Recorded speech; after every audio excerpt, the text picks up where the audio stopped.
அனைவருக்கும் வணக்கங்கள். நாணயங்கள் சேகரிப்பாளர்களுக்கு ஒரு நாணயமான பதிவு. இன்றைக்கி ஒரு ஹிஸ்டாரிக்கல் காயின்ஸ். மகதா நாட்டின் நாணயம், மௌரியர் நாட்டின் நாணயம், வெள்ளி நாணயம், பஞ்சு மார்க் காயின், இதுக்கு பேர். முத்திரை நாணயங்கள் 2500 ஆண்டுகளுக்கு முன்பு உள்ளது. இது ஒரு ரேர்லேயும் ரேர் காயின்ஸு.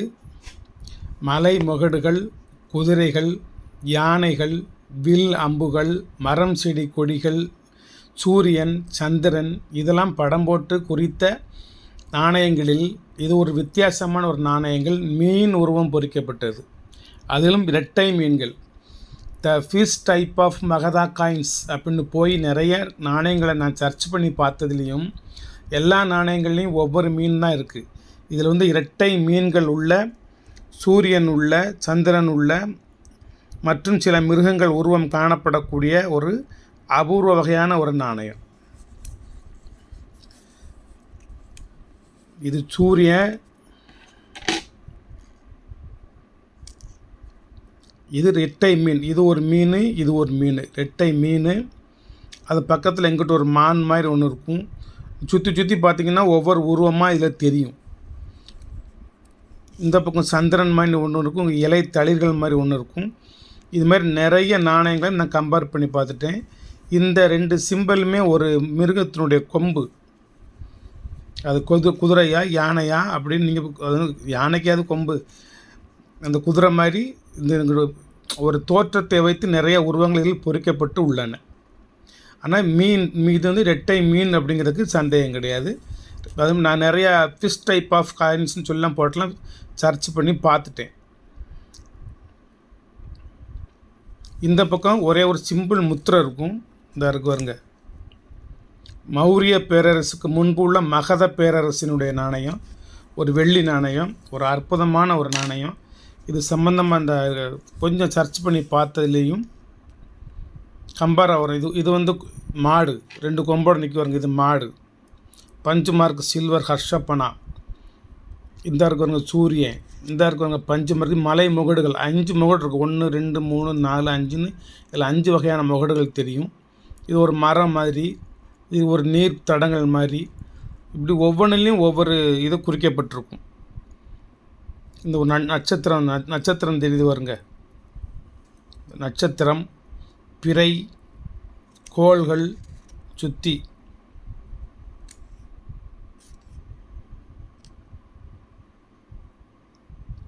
சூரியன் நம்ம காமிச்சோம்ல அந்த இது சூரியன் பக்கத்தில் 2 இதழ் மாதிரி தெரியுது வருங்க. இது நம்ம காயினில் இருக்கும். அந்த பாரு, சூரியன் பக்கத்தில் 2 இதழ் மாதிரி இருந்தால் இருக்கு வருங்க. அதே மாதிரி தான் இதுலேயும் தெரியும். சூரியன் பக்கத்தில் 2 இதழ். இது ஃபுல்லாக உங்களுக்கு வெள்ளி நாணயங்களுடைய தொகுப்பு தான் கம்ப்ளீட்டாக. இதில் மனிதர்கள் இருக்காங்க வருங்க. அந்த இதில் செடி இந்த இருக்குது. இது செடி,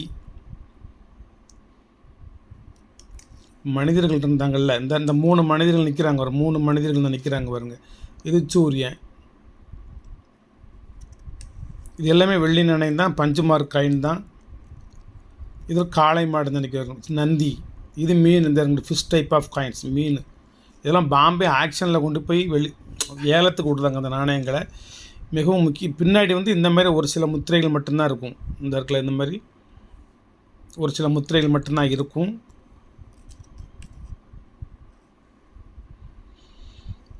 நிறைய நாணயங்களை ஒரு மணி நேரத்துக்கு மேலே எல்லாம் சர்ச் பண்ணி பார்த்துருக்கேன். 3 ஆள் நிற்கிறாங்க வருங்க. மேலே சூரியன் இருக்கு வருங்க. இதில் ஒரு மீன் மாதிரி இதில் இருக்கும். இதில் இந்த இருக்கு ஒரு மீன். இதில் அந்த மீன் இந்த 2க்கும் சிதில் மாதிரி போட்டிருக்காங்க. அது மீன். இது நந்தி. இது ஒரு மீன் தான் இருக்கும். மீன் வருங்க. இது நல்ல தெளிவான மீன். இது சூரியன். அந்த மீன்லேயே நம்மகிட்ட ரெட்டை மீன் நம்மகிட்ட இருக்கிறது. மகதா, இது இப்போ என்னுடைய குரூப்பில் வெளிவந்த ஒரு நண்பருடைய நாணயம் இன்றைக்கி போட்டிருக்காரு. மகதா இம்பீரியல் காயினேஜ், பேரரசு நாணயம், ஹர்ஷப்பனா, சில்வர், பஞ்சு மார்க்கெட் காயின்ஸ், 200 to 180 கிமு, 3.46 gram, upwards box with 4 squares having damru and terrain inside, alternate squares and 4 other punches, reverse sharp mark. ரூபா 3700. இந்த நாணயத்தினுடைய விவரத்தை போட்டிருக்காரு இதில். இது இன்றைக்கி நான் கொஞ்சம் சர்ச் பண்ணி பார்த்ததில் உள்ள நாணயம். ஆனால் எல்லாத்துலேயுமே சிங்கிள் மீன் இருக்குது. ஆனால் இதில் மட்டும்தான் தாயும் பிள்ளையுமா ஒரு டபுள் மீன் இருக்குது. இதுலேயும் சூரியன், இந்த பக்கம் ஒரு 2 இதழ்கள் மாதிரி உள்ளது. இதில் ஒரு சில மிருகங்களின் தோற்றங்கள் இருக்குது. இந்த 2 கொம்பு, இது முகம், இது வந்து திமிழ், இது திமிழ், இது வந்து ஒரு காளையின் உருவம் மாதிரி நம்ம ஒவ்வொன்றையும் அவங்க அதை அந்த மாதிரி பொறிச்சிருக்காங்க. சரி, இது சம்மந்தமாக நம்ம ஒரு சின்ன ஒரு வரலாறு எடுத்தோம். அதை வாசித்து காமிச்சிருந்தேன். நீங்கள் கொஞ்சம் தெளிவாக ரெக்கார்ட் பண்ணிக்கோங்க, அல்லது மீண்டும் போட்டு கேட்டு உங்களுடைய டைரில் எழுதி வச்சுக்கோங்க. வெறும் வேல்யூபிளான ஒரு கிங்ஸ். இது மௌரியன் 2500 வருடங்களுக்கு முன்பு உள்ள ஒரு நாணயம். Punch mark silver. Karshapana coin of Magadha, ஜனபடான் இதுக்கு பேர். Most valuable coins. Very rare fish type. Imperial Magadha, அதாவது மகத பேரரசுன்னு அர்த்தம். கிமு 200 to 180 பிஃபோர் கிறிஸ்டின். 4.4 கிராம். இது இந்த நாணயத்தினுடைய இடம் 4 கிராம். பக்கத்துலேயே உங்களுக்கு நான் தராசு வச்சுருக்கேன், அதை ஆன் பண்ணுறேன். காயின் எங்கே?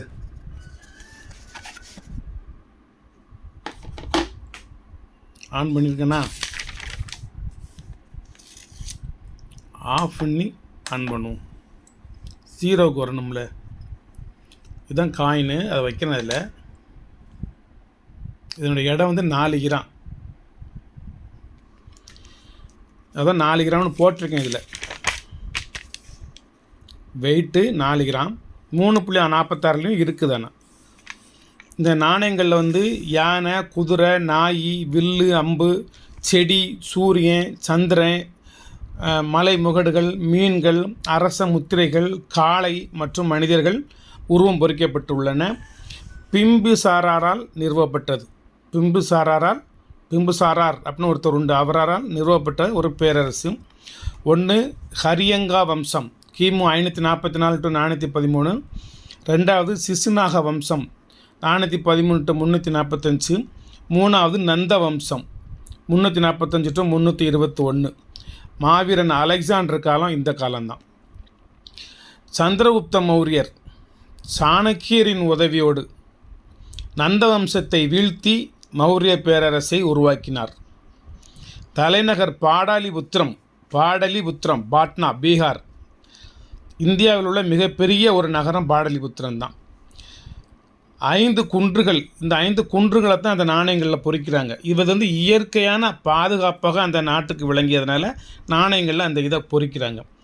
ராஜகிருகத்தை சுற்றி அதையே நாணயங்களில் அதிகமாக பொறித்தார்கள். ராஜகிருகம்னா பாடலிபுத்திரத்தை சுற்றி. மகத நாடு என்பது 16 மகா ஜனபாதங்களில், அப்படின்னா 16 சிற்றரசுகளின் ஒரு அரசு. அது மகத நாடு பேரரசு ஒன்றாகும். இது கிழக்கு கங்கை சமவெளி பகுதியாகும். தற்போதைய தெற்கு பீகார், அதாவது ஃபுஸ்டாப், அவ்வளோதான். ராமாயணம், மகாபாரதம் ஆகியவற்றில் மகத நாடுகள் பற்றி குறிப்புகள் உள்ளன. இதை வச்சு நீங்கள் என்ன செய்யணும்? ராமாயண மகாபாரதம் என்கின்ற சம்பவங்கள் இந்த கிமு 2500 ஆண்டுகளுக்கு முன்பே இருக்கின்றன என்பதை புரிஞ்சுக்கணும். இருக்க போய் தான் ராமாயண மகாபாரதம் ஆகியவற்றில் மகத நாட்டை பற்றி குறிப்புகள் உள்ளன. அப்படின்னா ராமாயண மகாபாரதம் உருவாகிறதுக்கு முந்தையே மகத நாடு அங்கே இருக்கின்றது அப்படிங்கிறத நம்ம புரிஞ்சுக்கிடணும். அதுக்கு அடுத்து பௌத்த சமண நூல்களிலும் மகதம் பற்றி பெருமளவு குறிப்புகள் உள்ளன. பௌத்த சமண நூல்கள். மாநிலம் போற்றும் மகத நன்னாடு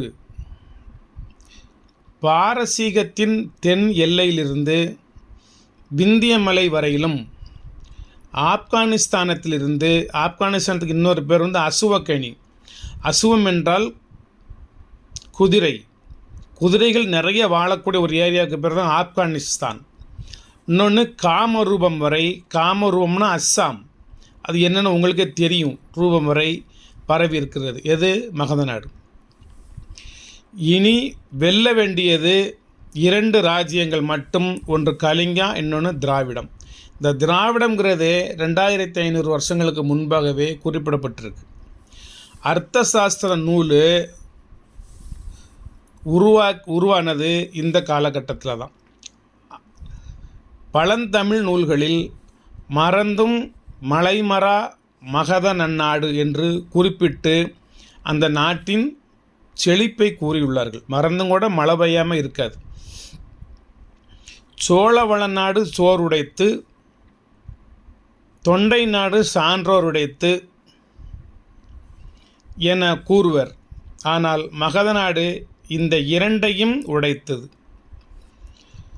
சியவனர், ததீசி போன்ற முனிவர்கள், பாணினி, உங்களுக்கு தெரியும் வடநாட்டு தொல்காப்பியர் அவர், பாணினியும் அவருடைய சூத்திரங்களுக்கு உரை எழுதிய வரருசியும், யோக சூத்திரங்களுக்கு அது பதஞ்சலி, ஆசிரியர் பதஞ்சலி முனிவரும், வான நூலின் தந்தை ஆரியப்பட்டரும், அசோகனின் ஆசிரியர்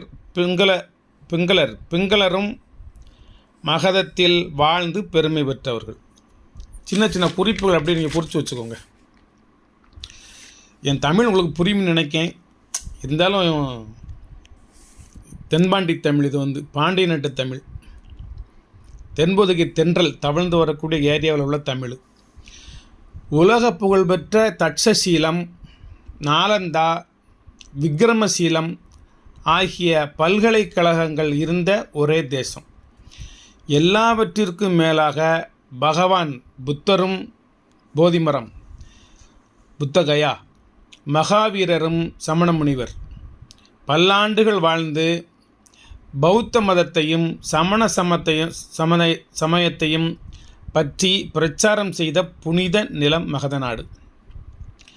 பொருளாதார மேதை சாணக்கியர் தமிழ்நாட்டின் ஒரு பகுதியாக இருந்த கேரளாவில் பிறந்தாலும் பெரும்பகுதி மகதத்திலேயே கழித்தார். இந்தியாவின் முதல் சக்கரவர்த்தி சந்திரகுப்த மௌரியர், அதுக்கு பேரே சந்திரகுப்தர் மௌரியர். அவர் மகன் பேர் குமாரகுப்த மௌரியர். சந்திரகுப்தர் மகன்தான் குமாரகுப்தர். அவரோட நாணயம் வச்சுருக்கேன் ஒன்று. சந்திரகுப்தர் மகத நாட்டின் மன்னன் ஆவார். அசோகரும் இந்த நாட்டின் மன்னரே. அலெக்சாண்டர் பீரியடு பாரத நாட்டின் பழம்பெரும் சரித்திரத்தில் 3/4 பகுதி மகதத்தின் சரித்திரமாகும். யுவாங் சுவாங் என்னும் சீன யாத்திரிகர் நாலந்தாவை பற்றி எழுதியுள்ளார். பார்த்துக்கோங்க அப்போ யுவாங் சுவாங் எப்போ வந்தாருன்னு சொல்லி. கிரேக்க மன்னன் மெகஸ்தனிஸ், அது கிரேக்க மன்னனால் அனுப்பப்பட்ட மெகஸ்தனிஸ் கிமு 300 மகதத்தில் நீண்ட நாட்களாக வசித்து குறிப்புகள் எழுதியுள்ளார். எவ்வளவு பெருமைகள் அவர்களுக்கு இருந்தாலும் தெற்கு மாநிலங்களுக்குள் மட்டும் அவர்களால் வர முடியவில்லை. காரணம், கலிங்கர்களும் ஒரிஷா சோழ பேரரசு மன்னன் கிள்ளிவளவனின் அருமை மகன் இளஞ்சேட் சென்னி ராஜராஜ சோழன் வகைரா, இளஞ்சேட் சோழ மன்னன் வகைரா அப்படி சொல்லணும். இளஞ்சேட் சென்னி இவர் யார்? கரிகால சோழனின் தந்தை. கரிகால சோழன் யார்? கல்லணையை கட்டியவர். 2000 வருஷம் ஆச்சு.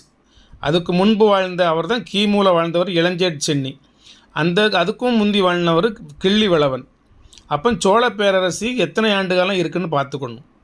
தஞ்சை பிரகதீஸ்வரர் கோயில் கட்டினது கிபி 985 to 1010, 1000 வருஷம் ஆச்சு. அது கல்லணை கட்டி 2000 வருஷம் ஆச்சு. அப்போ சோழ பேரரசுங்க தமிழகத்தை ஆண்ட ஒரு சோழ பேரரசு. இந்த மகத பேரரசு மௌரிய பேரரசை விட மிகப்பெரிய ஒரு பேரரசாக தென் தமிழகம் மட்டுமில்லை, தென் தமிழகம் கிடையாது, திராவிட நாடு என்று சொல்லக்கூடிய இந்த 5 மாநிலங்களையும் சேர்த்து ஆட்சி புரிந்த ஒரு மிகப்பெரிய ஒரு பேரரசு. தந்தையும் ஆவார். யார்? எந்த தந்தை? இளஞ்சேட் சென்னி கரிகால் சோழனின் தந்தை ஆவார்.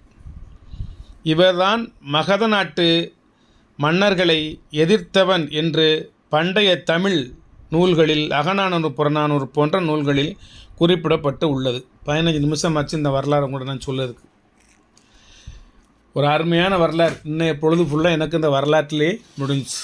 இந்த நாணயத்துக்குள்ளே இருக்கிறதுனால நான் இந்த லைட்டு கிளார் அடிக்கிறதுனால நிறைய பதிவுகள் சரியாக தெரிய முடியாமல் போச்சு. அதனால் இப்போ மன்னர் காலத்தின் நாணயங்களை பற்றி பதிவு போடும் பொழுது அதிலிருந்து வெளியே எடுத்து வச்சிடுறேன். நாணயத்தை தெராசியம் பக்கத்தில் வச்சுக்கிறது. 4 கிராம் எடை உள்ள ஒரு நாணயம், வெள்ளி நாணயம், பஞ்சுமார்க்கு நாணயம், கிமு 2500 ஆண்டுகளுக்கு முன்பு உள்ள ஒரு நாணயம், ஒரு அருமையான ஒரு நாணயம். இதேமாரி ஒரு நாணயத்தை நண்பர் விலைக்கு போட்டிருக்காரு. இன்றைக்கி 4 கிராம் இருந்துச்சுன்னா இப்போ 3 கிராம் இருக்குது. இந்த ஃபேன் மேலே ஓடுறதுனால 1 கிராம் முன்ன பின்ன இருக்கும். இன்னொருத்தர் எடுத்து போடவா? 3 கிராமாக இருந்தாலும் 4 கிராமாக இருந்தாலும் நாணயம் தான். இன்னொரு தடவை வைப்போம். 3 கிராம்லேயே நிற்கிது. நின்றுட்டு போட்டோம். இந்த நாணயத்தோட ரேட்டு வந்து 3700 ரூபா. ஏன்னா இதே மாதிரி ஒரு நாணயத்தை ஒரு நண்பர் இன்றைக்கு விலைக்கு போட்டிருக்காரு பதிவில். நான் அந்த நாணயத்தை வாங்கி இவ்வளவு வரலாறுகளை தொகுத்து உங்களுக்கு நான் விற்கிற இருந்ததுன்னா 3700 ரூபாய்க்கு மேலே விற்கணும். நான் 3700 ரூபாய்க்கு மேலே விற்க விரும்பலை. அவர் என்ன ரேட்டு கொடுக்குறாரோ அவர் வந்து ஒரு பெரிய லெஜண்டு, அதாவது நாணயவியல் சொசைட்டியில் உள்ள ஒரு மெம்பர். ஆமாம், அது என்ன விலைக்கு விற்கிறாரோ அதே விலைக்கு நம்மளும் சொல்கிறோம். அதை விட ரேரான காயின், அதுவும் ரேரான காயின் தான் இது. அதை விட ரேரான இரட்டை மீன்கள் பொறிக்கப்பட்ட ஒரு அற்புதமான ஒரு நாணயம், சில்வர் நாணயம், வெள்ளி நாணயம். வேணுங்கிற நண்பர்கள் வாங்கிக்கோங்க. ஒன்று தான் வச்சுருக்கேன். இது ஒன்று மாதிரி பல வெரைட்டிஸ் வந்து ஒரு 4 5 இருக்கும். அது எத்தனையோ வருஷங்களுக்கு முன்பு நான் சேகரித்து வச்சது, ஒரு முக்கியமான இடத்துலேருந்து வாங்கி. நன்றி, வாழ்த்துக்கள். இப்போ 4 காமிக்குது. வணக்கம் நண்பர்களே, வணக்கம். 4 அப்படி நிற்குது பாருங்க. வாழ்த்துக்கள்.